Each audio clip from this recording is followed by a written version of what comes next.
Bonjour à toutes et à tous, aujourd'hui nous allons voir ce que contient votre PC gamer et comment il fonctionne. Je vous assure que cela est très intéressant, donc restez bien jusqu'au bout.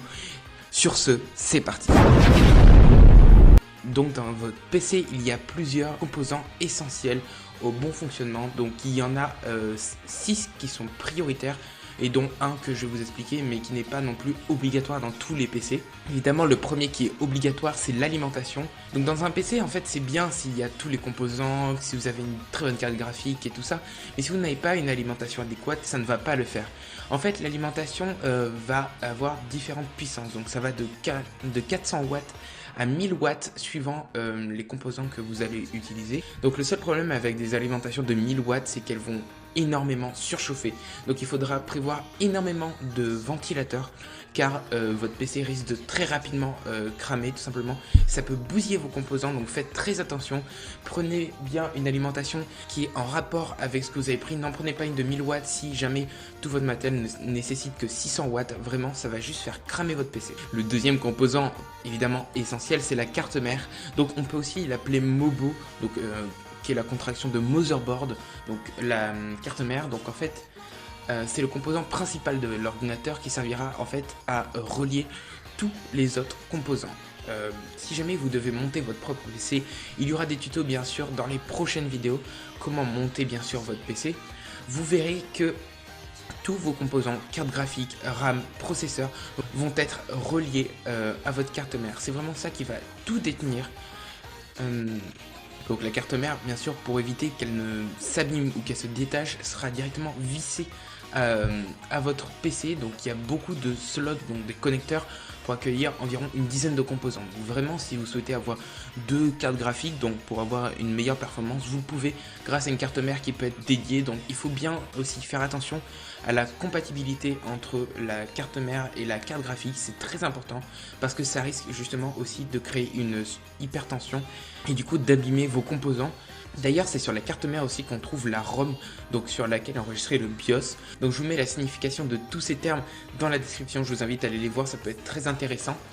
Donc en fait, c'est un petit programme qui va gérer la configuration de base en fait du matériel et qui fait le lien entre le matériel et les systèmes d'exploitation comme Windows ou Linux suivant votre PC. Donc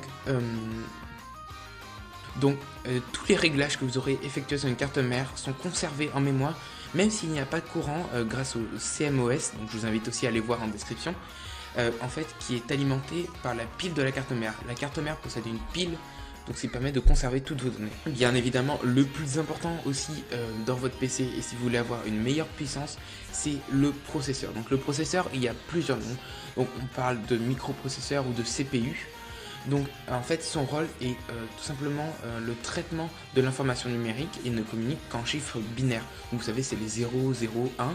Donc le 0 signifiant qu'il n'y a pas de courant qui passe, le 1 signifie qu'il y a du courant qui passe, et après les ordinateurs traduisent les données et en font des messages.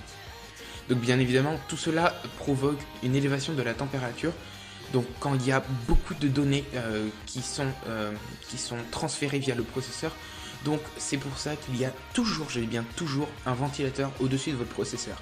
Si jamais vous montez vous-même votre PC, vraiment n'oubliez pas de mettre un ventilateur sur votre processeur, sinon il va très rapidement cramer en fait. Il va tout simplement se détruire parce que ça chauffe énormément. C'est vraiment ça qui pose le plus de surchauffe dans votre PC.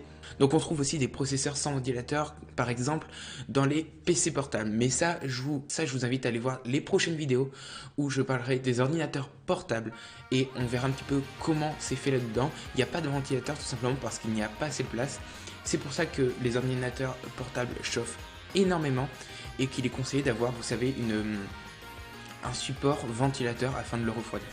Quelque chose aussi qui est très important pour votre PC, c'est la mémoire vive, donc on appelle aussi la RAM, qui est utilisée par le processeur qui place les données dans leur traitement. En fait, c'est quelque chose qui sert de stockage, bon après c'est très rapide, afin que le processeur puisse les prendre et faire ses calculs. Donc la RAM a une fonction temporaire, donc une fois que l'opération est terminée avec les calculs avec le processeur, ce n'est pas conservé et sont de toute façon définitivement perdus une fois l'ordinateur éteint. Donc si par exemple vous avez des calculs en cours et que PC est éteint, là vous allez perdre tous vos calculs. C'est d'ailleurs pour ça qu'il ne faut pas éteindre votre PC lorsqu'il y a des mises à jour, parce que justement la mémoire vive est beaucoup utilisée et ça risque de faire planter votre mise à jour. Donc la RAM est en barrette en fait, c'est des sortes de petites barres qui peuvent aller de 1 à 8 Go, même parfois on peut monter à 64 Go, mais ça fait très cher. Je vous conseille plutôt d'avoir 2 ou 3 barrettes de 8 Go, comme ça elles fonctionnent chacune indépendamment et ça va aller plus vite. Veillez bien aussi à prendre le nombre de barrettes qu'il y a indiqué sur votre processeur, c'est très important pour qu'il y ait assez de puissance de calcul. Par la suite, le disque dur ou le SSD donc, qui permettent de stocker votre donnée, c'est très important. Donc ça va stocker tout ce qui est vos photos, vidéos, musique, email. Donc en fait la différence entre un disque dur et un SSD, c'est tout simplement que le disque dur va utiliser une plateforme tournante qui va enregistrer toutes vos informations, tandis que le SSD va uniquement utiliser des matériaux, on peut dire, solides. Donc il ne va pas y avoir de rotation, donc ce qui permet qu'il n'y ait pas de surchauffe.